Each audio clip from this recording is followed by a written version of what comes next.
The town of Harlan Creek had a way of looking exactly the same no matter how many years passed between visits.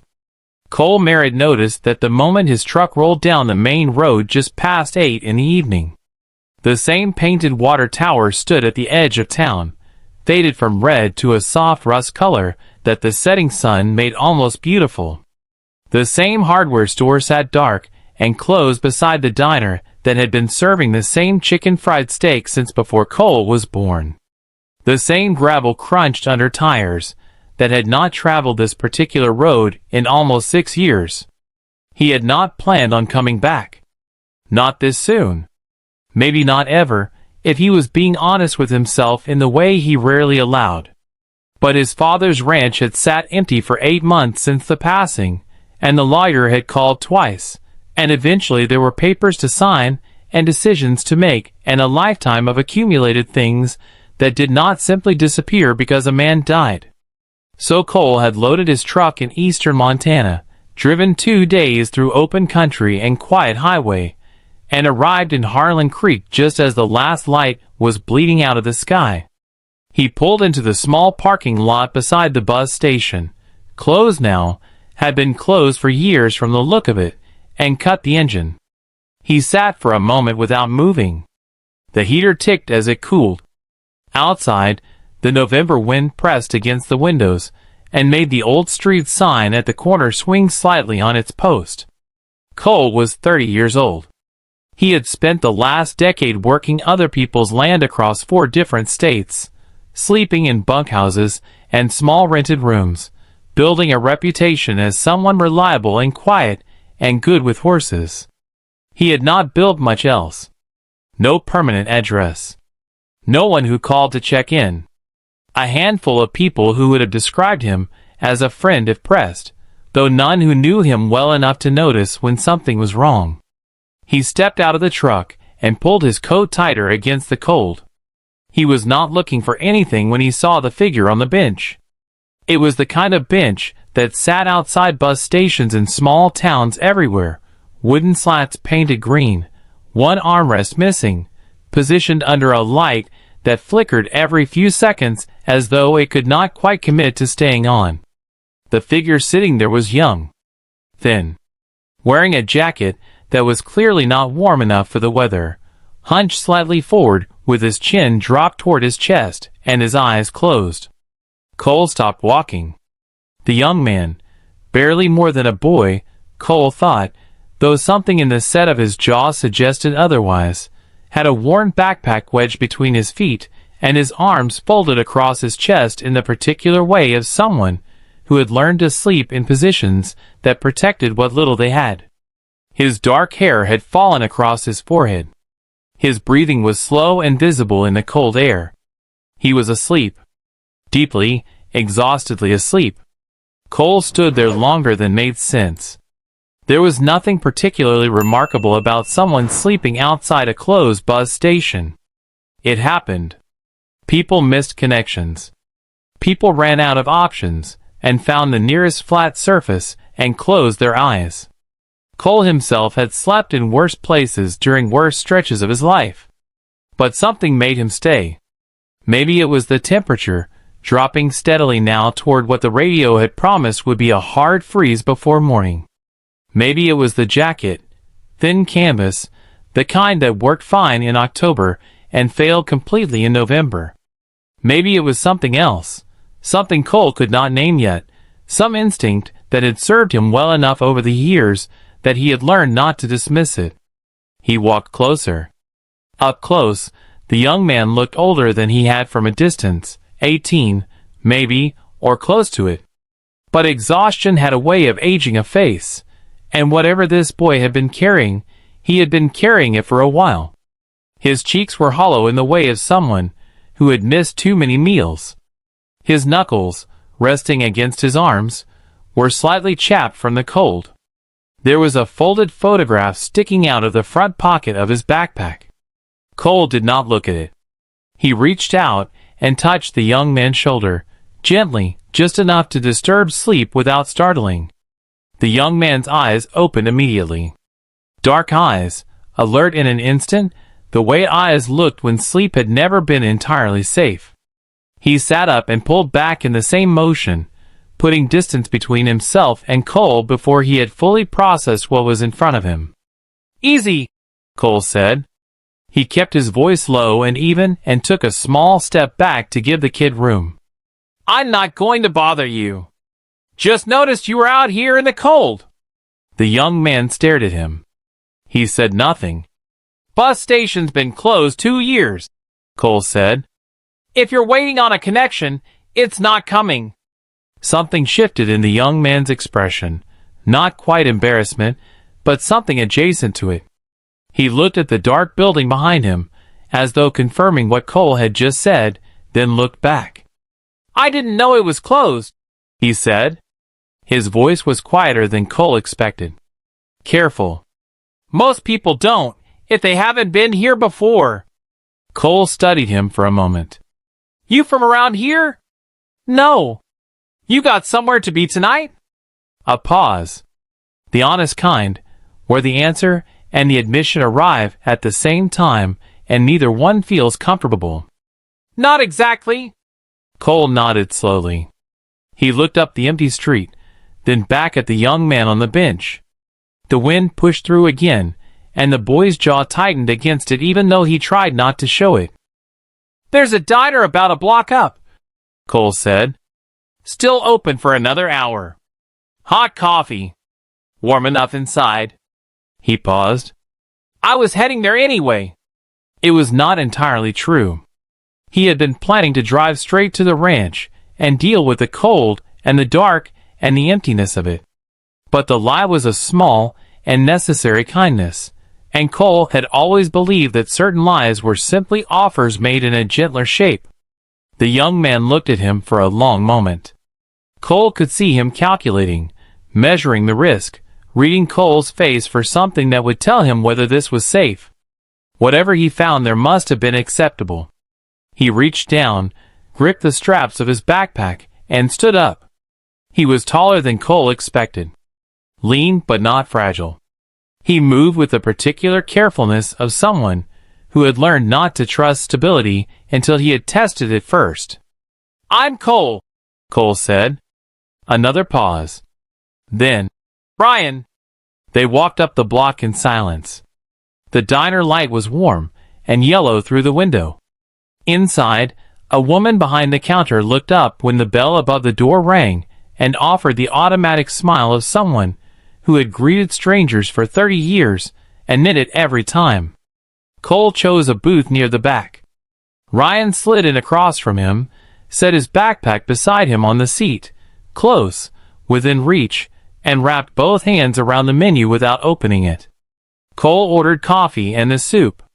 He nodded toward Ryan. "Whatever you want." Ryan looked up. "You don't have to." "I know I don't," Cole said simply. Ryan ordered the soup too. And a sandwich. He ate the way people ate when they were trying not to look hungry and failing, and Cole kept his eyes on his coffee and pretended not to notice. They did not talk much. Cole did not push. He asked no questions that required explanations, made no observations that required defenses. He talked briefly about the town, the water tower, the hardware store, the way November always arrived here like it had a grudge. Ryan listened more than he spoke, but he stopped holding his shoulders so high, and by the time the meal was finished, the careful, coiled tension had softened slightly at the edges. Outside, the temperature had dropped further. "There's a room at the ranch," Cole said as they stepped back into the cold. "My father's place. It's empty. It's warm." He looked at Ryan directly. "No conditions. Just a place to sleep that isn't a bench." Ryan looked at him for a long time. "Why?" he asked. It was a fair question. Cole thought about it honestly before answering. "Because it's cold," he said. "And because nobody should sleep outside when there's a room available." Ryan was quiet. Then he nodded. They walked back to the truck. Cole noticed, as Ryan climbed in, that the photograph had shifted in the front pocket of the backpack, still folded, still tucked away, but slightly more visible now than before. He did not say anything. He started the truck and pulled out onto the empty road toward the ranch, and beside him, Ryan looked out the window at the dark fields and the cold stars above Harlan Creek, and Cole thought that whatever had brought this young man to this particular town and this particular bench, it had not been a simple accident. He just did not know yet what it was. The Merritt Ranch sat about 4 miles outside of town on a gravel road that wound between bare November fields and stands of old cottonwood trees that had shed everything they had for the season. Cole had grown up on this land. He knew every sound it made, the particular creak of the front gate, the way the wind moved differently through the open barn than through the house, the low groan the porch steps produced in cold weather that his father had always said he would fix and never had. Driving up to it now felt stranger than Cole had expected. The house was dark. Of course, it was dark. No one had lived here in 8 months, since the hospice nurses had come and gone, and the neighbors had stopped leaving food on the porch, and the lawyer had padlocked the storage room and mailed Cole the key with a brief, professional note. The porch light was out. The garden his father had kept along the south side of the house had gone completely to the season. Even in the dark, Cole could see the shape of it, overgrown, tangled, quietly surrendered. He turned off the engine and sat for a moment. Beside him, Ryan was looking at the house without expression, though Cole caught the slight movement of his jaw, a tightening, a held thought. "It needs work," Cole said. It felt necessary to acknowledge that. "It's nice," Ryan said. And then quieter. "I mean it." Cole believed him. He got out of the truck and led Ryan up the porch steps, carefully, on the left side, where the boards were more reliable, and unlocked the front door. Inside smelled like dust and cedar, and something fainter beneath both that Cole recognized immediately and painfully as his father. Old flannel. Coffee. The particular scent of a life lived slowly, and with purpose in a small space. He stood in the doorway for a moment before reaching for the light switch. The front room came into dim view. A stone fireplace along one wall. A couch worn comfortable by decades of use. Bookshelves crowded with paperbacks, and old farming almanacs, and photographs in frames that Cole was not ready to look at directly. His father's boots were still beside the door. Ryan said nothing. He stood just inside the threshold and waited.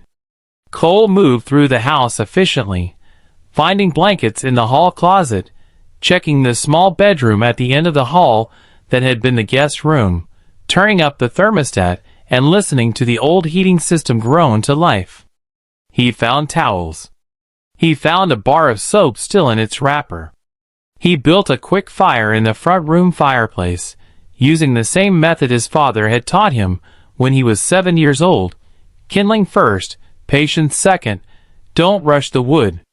When he came back to the front room, Ryan was standing near the bookshelf, not reading anything, just standing close to it with his hands in his pockets. "Room's at the end of the hall," Cole said. "Bathroom's across from it. There's probably not much in the kitchen, but I'll get supplies in the morning." Ryan turned. In the firelight, he looked younger than he had outside, the wariness still there, but beneath it something that looked almost like relief, tentative and surprised, like a door opening in a room that had been locked for a long time. "Thank you," he said. It came out simply, without performance. Just the words in their exact meaning. Cole nodded once. "Get some sleep." He did not expect to sleep well himself. He had planned to take his father's room, which still felt like trespassing, and lie in the dark thinking about the papers he had to sign, and the decisions he had to make, and the long project of figuring out what to do with a ranch he was not sure he wanted to keep, and was not sure he could bring himself to sell. Instead, he lay on top of the covers, and stared at the ceiling and thought about Ryan. He could not say exactly what it was. The boy was a stranger. Stranded, clearly. guarded in the way of someone who had learned that openness was a vulnerability rather than an invitation. Cole had met people like that before. Had been, in certain periods of his own life, a person like that before. But there was something else. Something Cole's mind kept returning to without finding purchase. A familiarity he could not locate, not in Ryan's face exactly, not in his voice, but somewhere at the edge of recognition, like a word he could not quite remember the shape of. He told himself it was nothing. He told himself it was late, and he was tired, and he was letting sentiment cloud practical thought. He almost believed it. In the morning, Cole woke early out of long habit and started coffee before Ryan appeared in the doorway of the kitchen, hair not quite settled, still wearing the same clothes from the night before, looking uncertain about whether to enter. "Coffee's on," Cole said without turning around. Ryan came in and sat at the small kitchen table. Cole set a mug in front of him and went back to figuring out what was salvageable in the pantry, which turned out to be more than expected. Canned goods, dry goods, a jar of preserves with his father's handwriting on the label that Cole set aside without looking at it too closely. They ate breakfast with the kind of silence that was no longer uncomfortable. It had shifted overnight into something more companionable, two people sharing a space without the need to fill every moment of it. Cole drove into town for supplies mid-morning and came back to find Ryan sitting on the porch steps with his backpack in his lap, not going anywhere, just sitting. "Thought you might be gone," Cole said, carrying groceries up the steps. "I thought about it," Ryan admitted. Cole accepted that honestly. "What made you stay?" Ryan looked out at the bare fields. "I don't know yet where else to go," he said. "And I think—" He stopped. Started again. "I think I came here for a reason. I'm just not sure what it is yet." Cole nodded. He went inside with the groceries and did not press further. That afternoon, Ryan helped him clear the south side of the porch, stacking old wood, moving a rusted watering can, sweeping what the wind had deposited through the season. He worked without being asked and without drawing attention to the fact that he was doing it, which Cole noticed and appreciated in equal measure. It was while they were working that Ryan's backpack, propped against the porch railing, tipped over. The folded photograph slipped from the front pocket and landed face down on the porch boards. Ryan moved to pick it up immediately, but Cole was closer. He reached down, not thinking, just reacting, and turned it over. He froze. The photograph was old, printed on the kind of paper that aged to soft yellow at the edges. It showed two people standing outside a barn Cole recognized with absolute certainty as the one 40 feet behind him. The man on the left was older, broad-shouldered, wearing a plaid shirt Cole could almost feel the texture of. It was his father. Unmistakably, undeniably his father, younger than Cole had known him, but his father beyond any question. The woman beside him was a stranger. Young, dark-haired, smiling in the half-surprised way of someone caught in a candid moment. She had her arms crossed loosely and her head tilted slightly, and she looked. Cole turned the photograph over. The handwriting on the back was his father's. October 1994. "If anything happens to me, find my son." Cole stood very still. The wind moved through the cottonwoods. A horse in the far pasture made a sound low and distant. Behind him, he could hear Ryan very carefully not breathing. He turned slowly. Ryan was watching him. And in his face, in the dark eyes, and the set of the jaw and something in the arrangement of his features that Cole had been circling around since the bench and unable to name, Cole saw, for the first time, what had been familiar all along. The woman in the photograph. Ryan had her eyes exactly. Cole set the photograph down on the porch railing with a steadiness he did not entirely feel. He looked at Ryan. Ryan looked back at him with an expression that was not quite fear and not quite hope, something suspended between the two, waiting to find out which direction it would fall. "Where did you get this?" Cole asked. His voice came out quieter than he intended. Ryan was still for a moment. Then he reached out and took the photograph back, folding it carefully along the same worn crease lines, sliding it back into his pocket with the practiced care of someone who had handled this particular thing thousands of times. "My mother had it," he said. "She kept it in a box under her bed my whole childhood. When she died, it was one of the only things I kept." Cole did not move. "What was her name?" "Marisol." Ryan met his eyes. "Marisol Vega. She worked on a ranch when she was young, before I was born.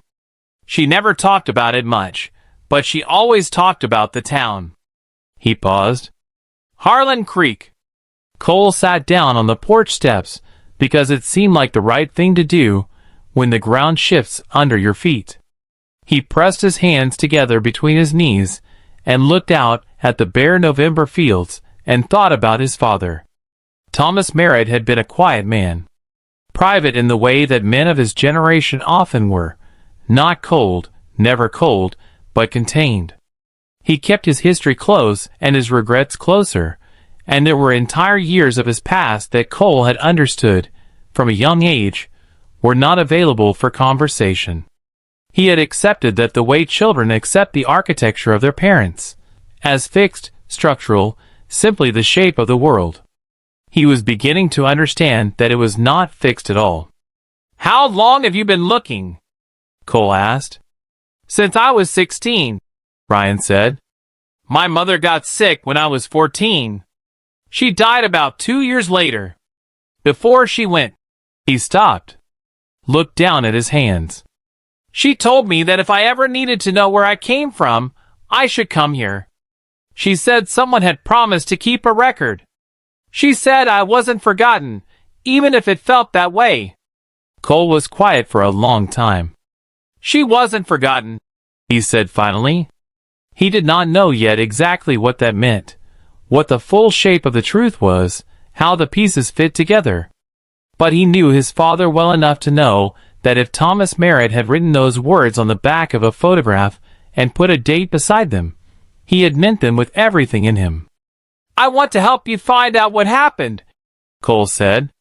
Ryan looked at him sharply, as though he had expected something else. Dismissal, discomfort, a polite instruction to take the photograph somewhere else. "Why?" he asked. It was the same question he had asked the night before, on the street outside the diner. It held the same weight. "Because I think my father wanted someone to," Cole said. "And because I think you've been carrying this alone long enough." They started with the ranch. Cole had put off going through his father's things for 8 months. He had told himself it was practical. He needed time to handle the legal matters first, needed to get the land assessed, needed to deal with the livestock arrangements the neighbor had kindly managed through the summer. All of it was true. None of it was the real reason. The real reason was that walking through his father's life felt like a conversation he was not prepared to have. But Ryan needed answers.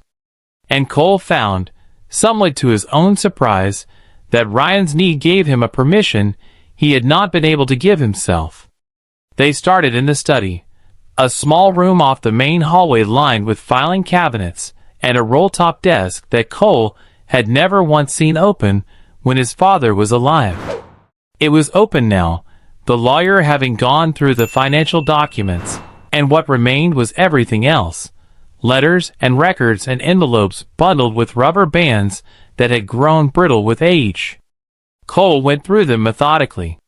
Ryan sat across from him at the small table pushed against the wall, not reaching, not demanding, patient in a way that felt like trust, or the beginning of it. It took the better part of the afternoon before Cole found the first letter. It was in a manila envelope at the back of the bottom filing drawer, unremarkable except for the way it had been separated from everything else, set apart deliberately, as though his father had wanted it accessible without wanting it visible. Inside were 3 letters, all in the same handwriting. dated between 1997 and 2003. Cole read them slowly, aware of Ryan watching him, aware of his own hands holding the paper more tightly than necessary. The letters were from Marisol. She wrote to Thomas Merritt over those 6 years, with a careful formality that softened slightly with each letter. Careful because she had reason to be, because the situation was complicated and painful, because she was writing to a man who had tried to protect her and had not entirely succeeded. She wrote about where she had gone after leaving Harlan Creek. She wrote about her life, briefly and without complaint. And in the third letter, she wrote about her son. "He is healthy and good," she wrote. "He has your family's eyes. Not yours, but the ones you showed me in the photograph of your brother. I think of that often. He does not know about any of this yet. I am not sure when to tell him, or how. But I want him to know someday that he was wanted. That the people who made him feel invisible were wrong. If something happens to me before I can explain it to him myself, please find a way to tell him." Cole set the letter down. He looked at Ryan. Ryan was looking back at him with the careful stillness of someone who already knew something had been found and was waiting to find out whether it would hurt. "She wrote to him," Cole said. "Your mother. She wrote to my father for years." Ryan absorbed this quietly. "What did he do?" Cole looked back at the drawer. "I think that's in the storage room." The storage room was at the back of the barn. The lawyer had padlocked it 8 months ago and mailed Cole the key with a brief note that said only, "Your father asked that this remain sealed until you were able to go through it yourself." Cole had not opened it yet. He had carried the key in his jacket pocket every day since, and not opened it. He opened it now. Inside, the room smelled of old paper and wood and something like the particular sadness of things preserved past their expected time. There were boxes, a metal file cabinet, an old record player Cole remembered from childhood, and on the shelf along the right wall, a row of shoeboxes that his father had labeled in the neat block lettering he always used for anything he considered important. The third box from the left was labeled with a single word: Ryan. Cole heard Ryan inhale sharply behind him. He lifted the box from the shelf carefully, as though it might break, and carried it to the work table along the far wall. He lifted the lid. Inside was a record. Not a legal record, something more careful and deliberate than that. His father had documented everything.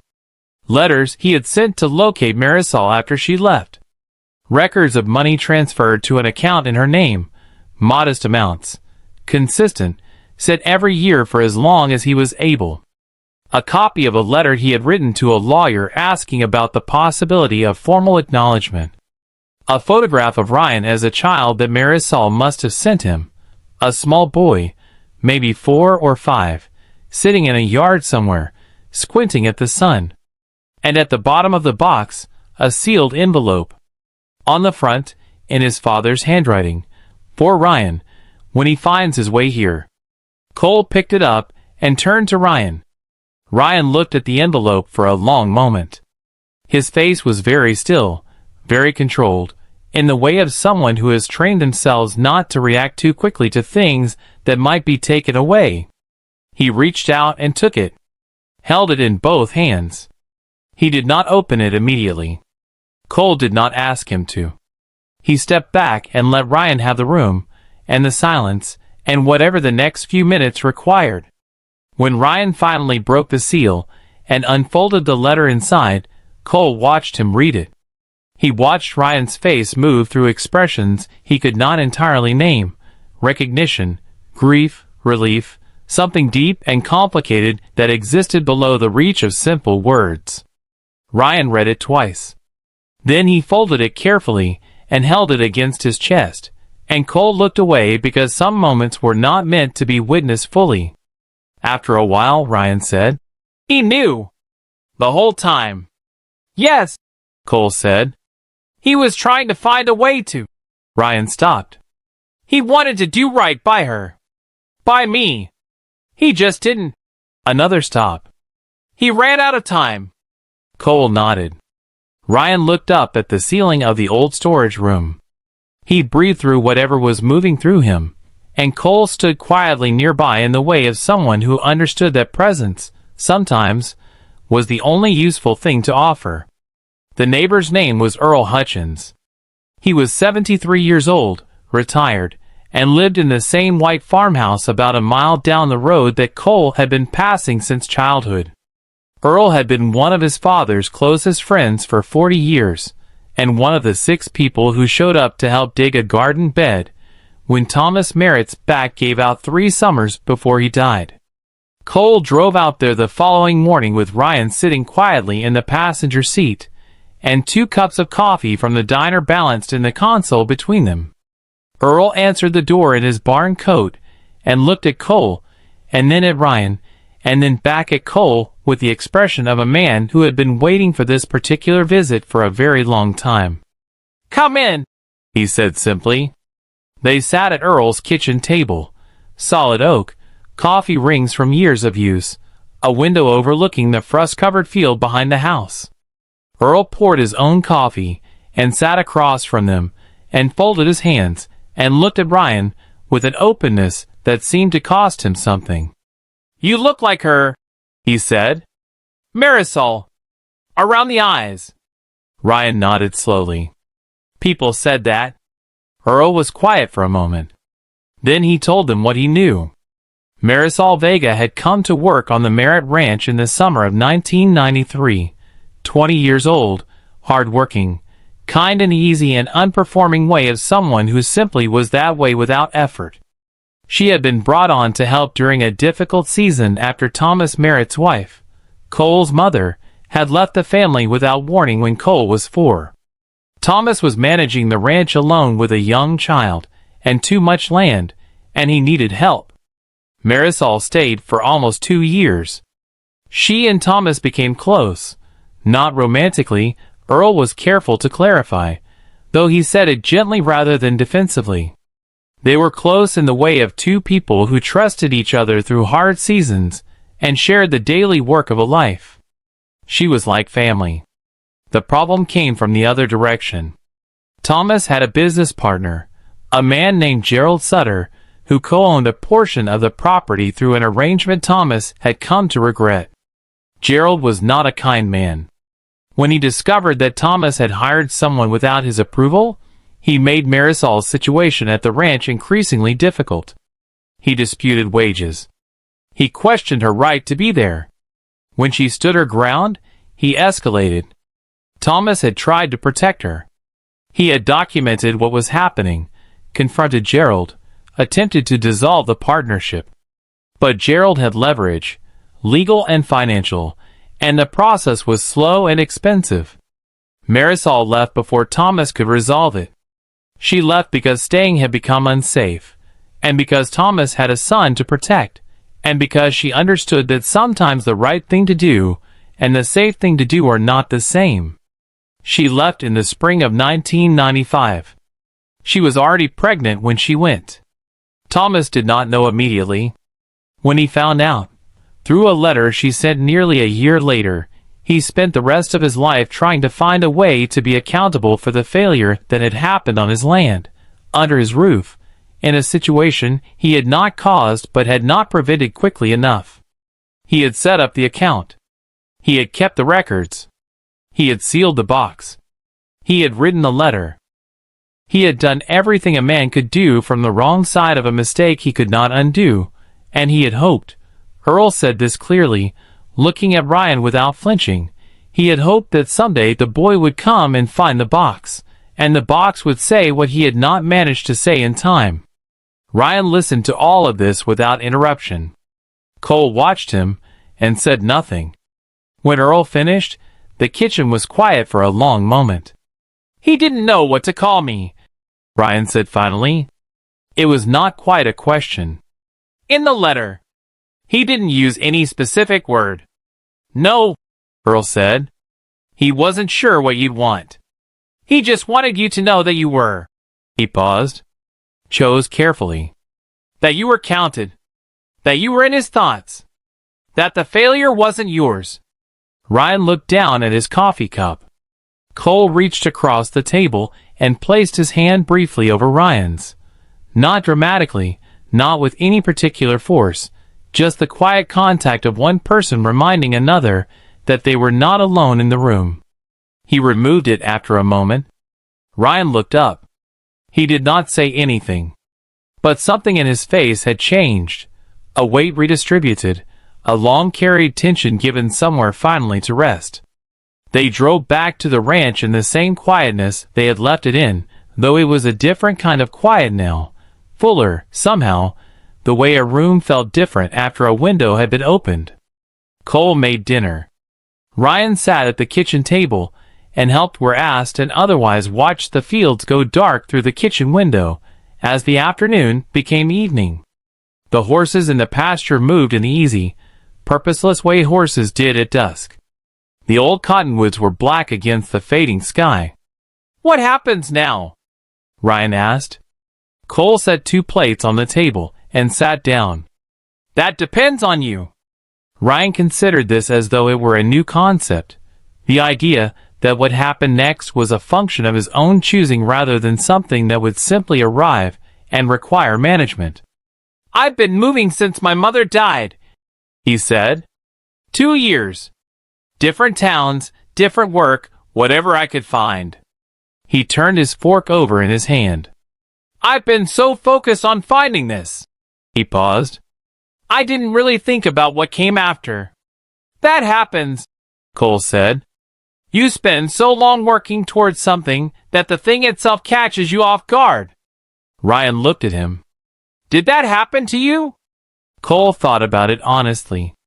"I spent a long time leaving," he said. "Getting good at moving. Making sure I never had to think too hard about staying anywhere." He looked at his plate. "I came back here, and I'm not sure I know what to do with that either." Ryan was quiet. Then, "Maybe we're both figuring it out." Cole looked up.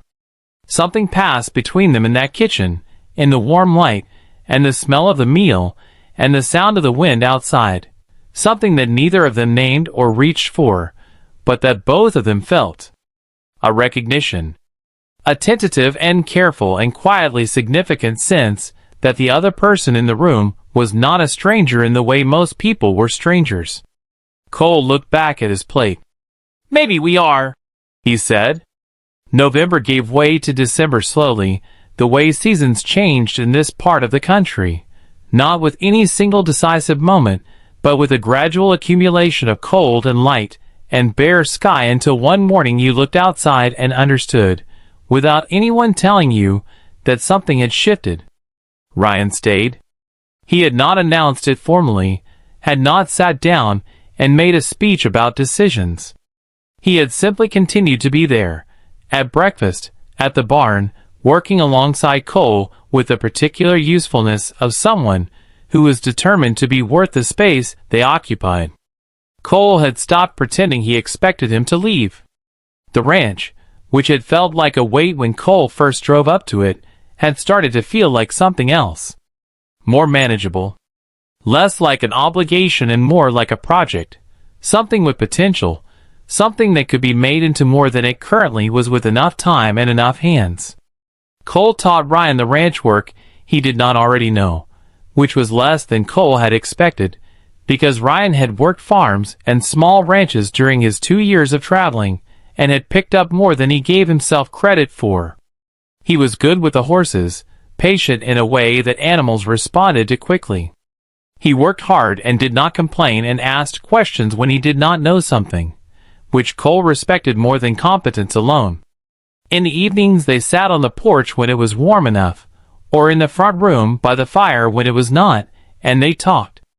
Not always about significant things, sometimes about the ranch, about the horses, about the town, about books, about food, about the particular quality of silence in open country versus city silence, which they both agreed was an entirely different thing.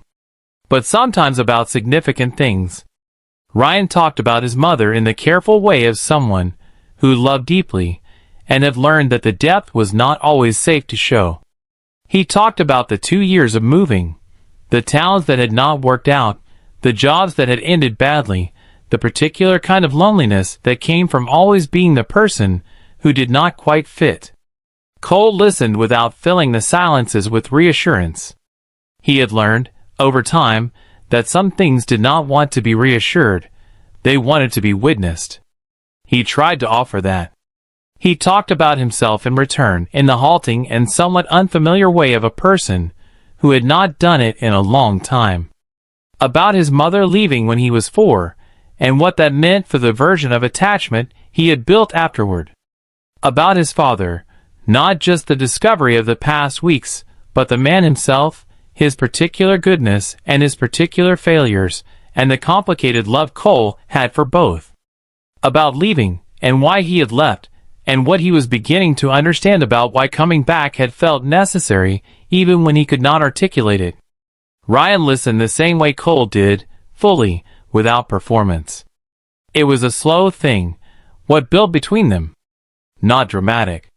Not marked by any single moment that could be pointed to as a turning point.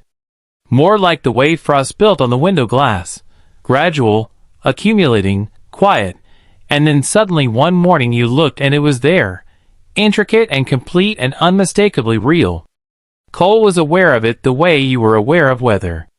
Constantly, peripherally, trying not to look directly at it for fear that looking would change something. One afternoon in mid-December, a letter arrived. It was addressed to Ryan, forwarded through a contact address he had left with someone in a previous town, finally tracking him down after a month of delays. He opened it at the kitchen table while Cole pretended to be occupied with a ledger, and Cole watched him read it without reading it himself. When Ryan set it down, his face was very still. "What is it?" Cole asked. "An opportunity," Ryan said slowly. He picked it up again and looked at it. "A nonprofit out west. They work with young people aging out of foster care. I applied months ago, before I came here, for a position helping with their outreach program. Working with kids who've had," he paused, "similar situations to mine." Cole kept his expression neutral. "And? They want me to come out for a formal interview. If it goes well, there's a housing stipend, a salary." He set the letter down again. "It's a real job. A real start." Cole looked at the letter without touching it. He looked at the grain of the kitchen table. He thought about the past 6 weeks, about the way the ranch had felt different with Ryan in it, about the morning coffee and the evening conversations, and the particular quality of not being alone in a space that had felt very empty when he arrived. He thought about what it meant to have something, and then have it become a choice. "When would you have to decide?" he asked.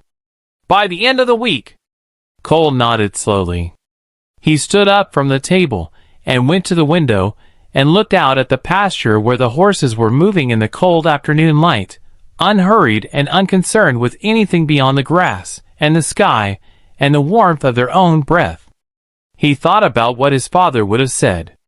His father, who had spent decades trying to correct a mistake because the mistake had cost a person their sense of safety and belonging. His father, who had written a letter to a boy he had never met because he believed that a person deserved to know they were counted. Cole turned around. Ryan was watching him. "You should go," Cole said. Ryan blinked. Something moved through his expression, surprise, and beneath it something more complicated. "The position sounds like exactly the kind of work you'd be good at," Cole continued. He kept his voice even. "You know what those kids are going through. You've lived it. That's not something they can train into a person." He paused. "And you deserve a real start. You've been owed one for a long time." Ryan was very quiet. "What if I don't want to go?" he said. Cole looked at him. "Then you'd be staying for the wrong reason." "What's the wrong reason?" "Because it's safe here," Cole said. "Because it's familiar. Because leaving means risking something." He crossed his arms, not defensively, but steadying. Those are reasons to stay somewhere you've already built something. They're not reasons to stay somewhere you just landed. Ryan picked up the letter, looked at it again, set it down. And what if? He stopped, looked at Cole with the particular directness he had, the one that cut through deflection efficiently and without effort. What if I've already built something here? The kitchen was very quiet. Cole looked at him for a long moment, at this person who had been a stranger on a bench 6 weeks ago, and was now someone Cole could not imagine the house without. He thought about what he wanted to say. He thought about what was true. Then it'll still be here, Cole said quietly. Whatever's here, it'll still be here. He meant it. He meant all of it. Ryan looked at him for a moment longer. Then he looked back down at the letter. He picked up a pen from the counter. He wrote back. The reply letter went out on a Wednesday. Ryan had written to the organization and explained his situation, that he had found what he was looking for in Harlan Creek, that the timeline they were offering would not work for him at this stage, that he hoped there might be future opportunities when the timing was better. He wrote it himself in his own words, without asking Cole how to phrase it or whether it was the right decision. Cole read it once, at Ryan's request, to check for errors. He found none. He handed it back without comment, and Ryan sealed the envelope, and they drove into town to mail it on a cold and bright December morning with frost still glittering on the fields, and the sky a particular shade of winter blue that Cole had always privately thought was the most honest color the sky ever managed. Neither of them said anything significant in the truck. Neither of them needed to. What Ryan had decided was his own, arrived at through his own process, and Cole respected that with a completeness that felt different from restraint. He was not withholding anything. He genuinely believed that the decision, whatever it was, had to belong to Ryan, fully, and without the weight of someone else's need attached to it. The fact that Ryan had chosen to stay was something Cole intended to carry quietly and carefully for a long time before he allowed himself to feel the full weight of what it meant. Christmas arrived in the way of small-town Christmases, gradually, unpretentiously, without the pressure of anything that needed to be performed.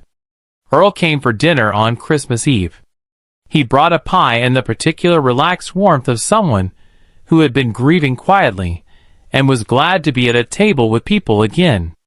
He and Ryan talked at length about Marisol, about specific memories Earl had of her, things she had said, the way she laughed, a story about a horse she had gentled in a single afternoon that had taken everyone else 3 weeks. Ryan listened with his hands wrapped around his mug and his eyes very bright, gathering fragments of a person he had not been given enough time to fully know. Cole watched them and felt something loosen in his chest. After Earl left, Cole and Ryan washed the dishes together in the small kitchen with the radio on low. The song was something older, slow and instrumental, the kind of thing that belonged to places like this, to evenings like this. Ryan dried the last dish and set it in the cabinet, and turned around and leaned against the counter, and looked at Cole with the particular expression he had developed over the past 6 weeks, direct, honest, slightly amused, slightly uncertain. "Merry Christmas," he said. Cole looked at him. "Merry Christmas." Ryan reached into the pocket of his flannel and produced a small, folded piece of paper. He held it out. Cole took it, unfolded it. It was a sketch. Ryan had drawn it. Cole had not known he could draw, had found that out 2 weeks ago when he caught him sketching in a notebook at the kitchen table. The sketch showed the ranch from the south field view, detailed and careful. The house, the barn, the cottonwoods, the fence line. In the foreground, 2 figures side by side, rough, loose, but unmistakable. At the bottom of the sketch, Ryan had written 3 words. "Thank you. Home." Cole held the sketch for a moment. Then he folded it carefully along the same lines, and slid it into his own pocket. "Thank you," he said. He meant more than the sketch, and they both knew it. The bench outside the old bus station had not changed. It was still the same green-painted wood, still missing the same armrest, still positioned under the same light that flickered uncertainly in the January cold. The bus station itself was still dark and still closed, the painted schedule board on the wall still listing a route that had not run in 2 years. Cole had suggested the walk without explaining why. Ryan had come without asking. They stood looking at the bench for a moment. "This is where you found me," Ryan said. Not a question. "Yes." Ryan looked at it. He reached into his jacket pocket and took out the folded photograph. The one of Thomas Merritt and Marisol Vega outside the barn. The one with the date and the sentence on the back.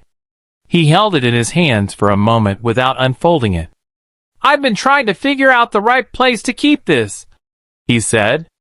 "It's been in my backpack for 2 years. Before that, in my mother's box." He turned it over.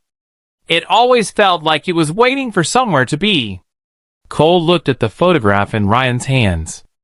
"Maybe it was," he said. Ryan sat down on the bench. He looked up at Cole. After a moment, Cole sat down beside him. The town was quiet around them, January quiet, the particular deep stillness of a cold morning when most things were still, and the air was clear, and the world felt very small and very manageable. Down the street, the diner was lit up warm and yellow. The water tower caught the low sun. Ryan unfolded the photograph and looked at it for a long moment, at his mother's face, and Thomas Merritt's face, and the barn behind them, that was 40 feet from where Cole now slept every night. "I used to look at this and feel like I was missing something," he said. "Like there was a space in it where I should have been." He paused. "Now when I look at it, it feels like evidence. Like proof that I was always heading here." Cole looked at the photograph. At the two people in it, caught in a candid moment in the summer of 1994, neither of them knowing what was coming, the difficulty, the loss, the long decades of trying to make things right. Neither of them knowing that 30 years later, two people who had also spent too long feeling like they belonged somewhere other than where they were would sit on a bench in the cold and hold the photograph between them. "You belong here," Cole said. It was a simple sentence. It did not carry more weight than it could hold. But it held enough. Ryan refolded the photograph. He held it in his lap for a moment. Then he tucked it carefully into the inside pocket of his jacket, not his backpack, not the worn outer pocket, but the inside pocket, close. He looked out at the empty main street of Harlan Creek. "Harlan Creek," he said slowly, as though trying the name in a new way, not as a destination, not as a place to search in, but as something else. A coordinate. An answer. "It grows on you," Cole said. Ryan turned and looked at him.